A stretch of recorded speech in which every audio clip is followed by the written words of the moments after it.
Willie's talked a lot about the fight for some starting spots and position battles. How have you seen those really develop? You know what? We put ourselves in a good situation. We got a lot of depth, a lot of good arms, some good transfers, some good freshmen. So we're just trying to navigate through the rest of this spring here and preseason. But keep the competition going, keep the guys hungry, and then see where the cards fall. We're in a good spot. We just got to create buy-in from everybody to kind of know their roles and how they're going to help the club, because it's not just about them. Obviously, we want them to get to where they want to go.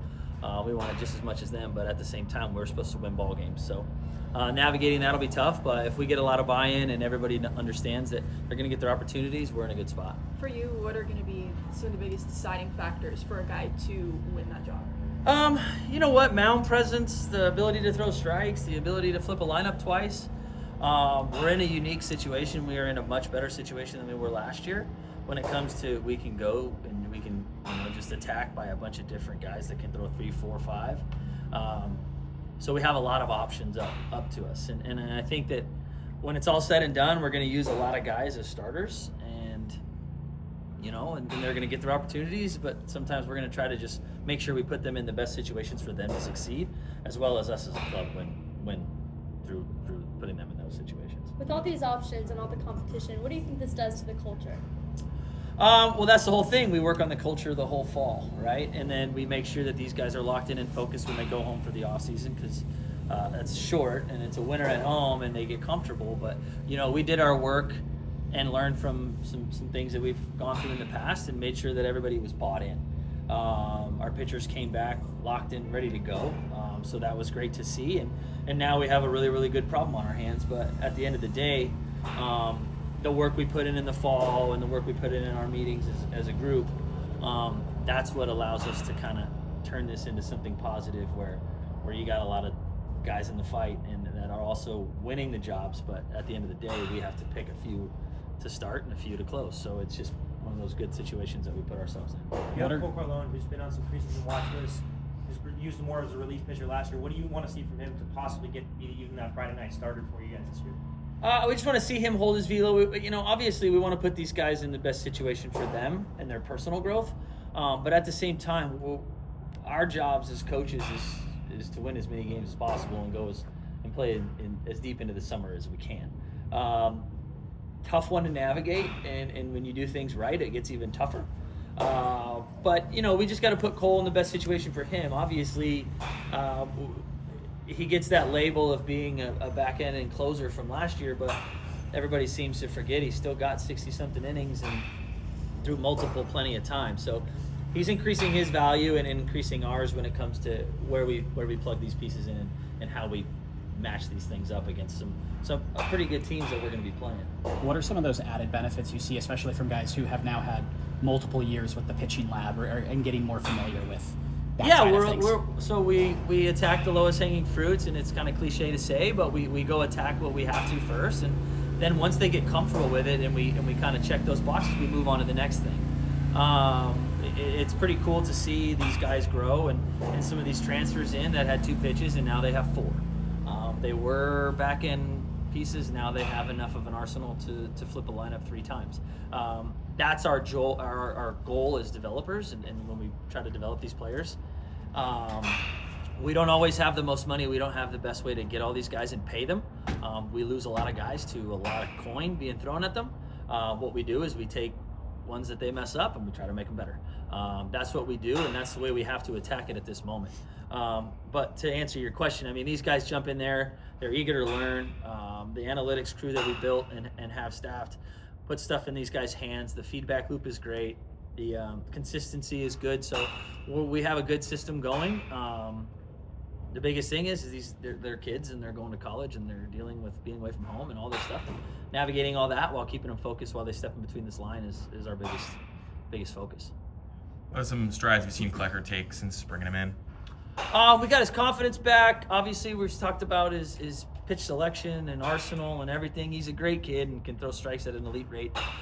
We just got to find that way to navigate those lineups and make sure that he's getting the whiffs that he needs and putting himself in the best situation to succeed. That's creating leverage counts and winning the race at 2 strikes as well as first pitch strikes And then as soon as we get him to those 2 strikes, we put him away fast so they don't see his stuff as much. That's any pitcher, so kind of maybe not breaking major news there, but at the end of the day, get him to buy in, tweaked a couple things in his arsenal to just get a little more whiffs and have him use that north-south profile and get those chases where he needs to. Do you guys have a vision of how you might utilize him so far this season? He's such a potent weapon. Honestly, we put ourselves in a situation where we sit and talk about it for hours every day. That's a good thing and a bad thing. I think we'll get a lot more clarity throughout this weekend. The big thing is we have some tough midweeks to start. So our Tuesday starter and Wednesday starter is just as important as our weekends. So once we get into league play in the Big 12, I think things will kind of start to shake themselves out and we'll get a little bit more clarity. But at the end of the day, we're in a situation where if a team is really good against righties, we can chuck some lefties out there against them. If a team is really good against lefties, we can go 3 righties at them. So we put ourselves in a good situation through recruiting and getting these players on board. And we did our job as coaches just to, continuously add value to them personally and add value for us as it comes to a ball club. What are some of those conversations like? You guys are going back and forth about what you see, what you want to see, kind of talk to me about that dynamic a little bit. In which way? Just in terms of what you guys look for in pitchers when you're thinking, maybe want to give this guy a start, maybe want to bring this guy to the pen. What are some things that you look for, that you see Willie see, and kind of how do you guys talk about that kind of stuff? Well, we look for a lot of things. I mean, sometimes we look for the ability to throw strikes. Sometimes we look for something we can add. Sometimes we look for something that he's doing that he probably shouldn't. Some guys don't really know how their stuff plays, and they're using it in poor ways. So we kind of look at all that. We set some kind of guidelines and parameters that we kind of flag, and then we do deeper dives and try to find out exactly how we can help this guy. And then again, obviously hope that a couple of teams don't throw big money at him because we don't have that luxury. So we try to find guys that are hungry and want to perform and want to go pitch at the next level and help us win as many damn games as we possibly can. You speak on those schools throwing big money to guys that maybe develop. Well, how does that kind of change your role as a coach and bringing in guys like knowing someone can just throw a bag and all of a sudden it's out of your control whether or not he wants to be a Sunday? Well, that's the thing. I mean, we put our best foot forward. We promote ourselves and what we do and how we treat every day. We let our players speak for it more than us because that tends to matter because those are the players that are going to be affected by the way that we coach and the way that we approach our jobs. We try to, and the best way to do it is we put our best foot forward and we win and lose and then we move on to the next thing, right? We still care about these kids that we're recruiting and we follow their careers just to make sure that we didn't mess up or miss anything. That's the biggest thing, right? Like you can learn a lot more from your failures than you can your successes. So we take those and we say, how could we have done that better? Now I say that money part, but at the end of the day, like we're selling ourselves and we're selling the program and what we're trying to do and how we're going to build it. So, all these things we can, if we look at ourselves and we look at ourselves first, it's probably the best way to go attack and how we land the next guy. And we've done a pretty damn good job of it lately and everything's kind of ticking up. So we just hope to use that momentum and keep building the program. And following up on that, you obviously lose 2 guys to the draft and a Friday and Saturday started last year. What's that feeling like to know, like, 2 of those key guys that you had last year, you didn't lose them for financial reasons, you lost them because you developed them and they're gone to the big leagues. So how do you replenish that? That's the best thing, right? Like, that's why we get other guys. If we continue to put guys to the next level and they go there and they succeed, that's what we're supposed to do, right? And if we can win ball games along the way, that's our main goal as us as coaches, but these kids have other goals too. So we try to blend the two and marry them and make sure that that's something that we promote when we go get guys, and as well as bring those freshmen on and say, look what we've done with homegrown talent, right? I think that's an important part of it too. So the healthy blend of both and making sure that we put our best foot forward and tell them what we're going to do is just, that's how we're going to get the job done at the end of the day. Eli Buxton was a guy all the way dating back to the beginning of last year that really said that Hader struggled with in scrimmages, and now coming into his sophomore year, how do you see kind of him maybe making a role this year? Well, it's pretty nice to have 2 people that throw pretty similar with Carlone and Buxton from different sides of the rubber. Obviously, sometimes we sit here and talk about all the stuff that we do as coaches. Sometimes the things that we forget is how important our strength staff and nutrition staff is. Like Buxton's had some major jumps, and that's because of the training he's done and the work he's put in to gain weight. and we're expecting great things. I especially am expecting really, really good things of the kid, and he's happy to be here and happy to be a Sun Devil and ready to take that next step. So we're expecting him to be a big part of this, as well as the other 19 guys that are probably going to throw innings for us. So it's a good shout out to what we're doing behind the scenes as well. It's always good to look at the stuff that's right in front of us, but we got a lot of people working pretty damn hard in the back. Talk about working in the back and how that can kind of generate a lot of power. What are some guys that you think have really separated themselves in the offseason for how much power they can bring as pitchers? I mean, we can go down the list, and if I did, I'd be leaving people off. So I'll probably not do that. I just like to say that, as a group and as a whole group, we're doing a good job of not leaving any stones unturned with any of these guys. A lot of these guys, when we go recruit them, we lay out a plan. We show them the plan. Our analytics team builds a nice presentation. We show that to them, and we continuously go back to make sure we're making progress on those things. Sometimes the plan is just putting on weight. Fitzy's one of those guys that could have went and played in the Cape and could have went and done in a draft league, but you know what? He cares about this place. He cares about how we do, and stayed here to put on weight, almost eating to the point where it was uncomfortable. Now we've seen a 3-mile-an-hour jump at times. So that's some of the stuff that we're trying to make sure. Like sometimes it's not always in between the lines. Sometimes it's off the field. So we just try to make sure that we're not leaving anything to chance, and we're trying to make sure we stay focused on what's important for each guy. Talking about Fitzy, he got named a captain. What have you seen from him in terms of his growth off the field, like you mentioned, physically, but obviously mentally as a leader? And how do you think this captainship is going to affect how he maybe performs or carries himself? So I think that captain thing that he got tagged with is very, very suiting and fitting for him. It's well deserved by both those two that were named. Obviously they've been here a while, and it wasn't easy that their peers chose it, and they stand out as leaders. So it's exactly what we expect of him, and it's exactly how he was kind of he put himself in the situation to take that role, and I lean on him with responsibilities as it goes to controlling the guys in the pen, or what's the vibe, how's everybody's bodies feeling, because these kids are going to want to impress us on a daily basis.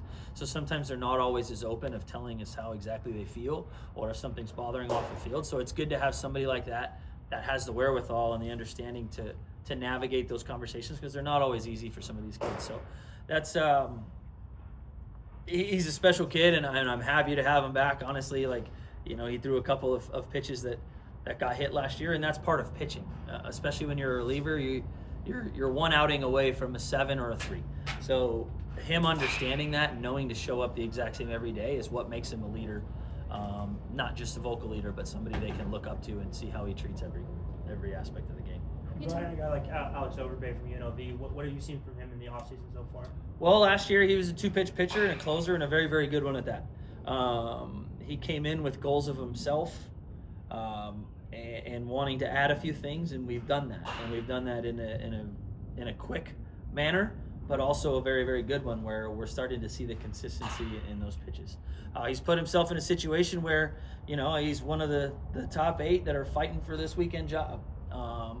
He's done a good job throughout this spring of being able to hold velo and do what he does. He's just a professional. And that's something you expect. Obviously I played with his dad and we know him, and I remember him when he was running around the field when he was like 4, but now it's my time to be his coach and guide him to where he wants to go, and he's hungry for whatever's next. So he's always open ears, and he's working hard, and he's a constant professional. So it's kind of an easy kid to work with, and something that we are extremely, extremely blessed to have on our staff. You talk a lot about these individual growths off the field separately. What about this team's dynamic growth that has contributed and will contribute to that on-field play? I think I don't want to compare it to last year because I don't ever want to look back. But what I can tell you about this year's group is that they're all pulling on the same rope, right? They do things together, and there's always going to be, you get 40 guys in there that are always trying to do the same things. There's going to be some locking of the heads, right? But it's quick, it's short, and it's always in an aspect of growth. So what I'm seeing out of these guys, and when we watch these guys play, is we see a fire and a passion, but everybody has the same underlying passion, right? They all have their personal goals, but their main goal as a group is aligned. And it's very, very fun to have, where guys you're talking to a group, and sometimes meetings get long-winded and it's tough to focus, but you see eyes and you see the focus on where the focus needs to be directed to. So, obviously that comes from everybody, from the first stretch and the expectations, and then following up and accountability, and all those things line up with that. Obviously, you can frame maybe a rotation question marks as a bad thing, but you kind of talk about how so many options there are, Yeah. how much each individual has improved. Do you kind of view it on the other end as what it could be in terms of positives of having so many options? I only look at the positives. I obviously know that there's going to be some hiccups because you got a bunch of guys that want to grab the lion's share of the innings. But that's our job, right? Like, that's my job, and that's Bloomy's job, and us as a staff to create buy-in from everybody. In a perfect world, everybody throws the same amount of innings, and everybody's got a starter workload, but also the ability to go back end. That would put us in the best situation. Now, things are going to shake out through the season. There's going to be bumps and bruises and whatever there may be. But if all these guys are focused on what they can control, I think we're going to be in a good spot. What about a guy like Wyatt Howerson? Somebody who came in last year, didn't feature a lot, but is now, Willie talked highly of him in terms of somebody we maybe wouldn't have expected to see a lot of, but could see a lot of this year. What do you think his role might look like? See, and I like the way that you put that. I expected to see a lot of him. I know how good his stuff is, and I know how good his career is going to end up. The big thing is where these guys fit and how we mend them all together, right? Like, we have a great puzzle and a bunch of pieces. We just got to piece them together. And obviously, Halvey's got power stuff and took a big jump and learned from last year, getting hit around a little bit, and understands what he needs to do to get better and what he needs to do to get to beyond playing after the year or two that he's still with us. I personally think that he's going to be another piece that's huge impact for us. And honestly, like, I can honestly name every single pitcher and find an avenue for them to throw important innings.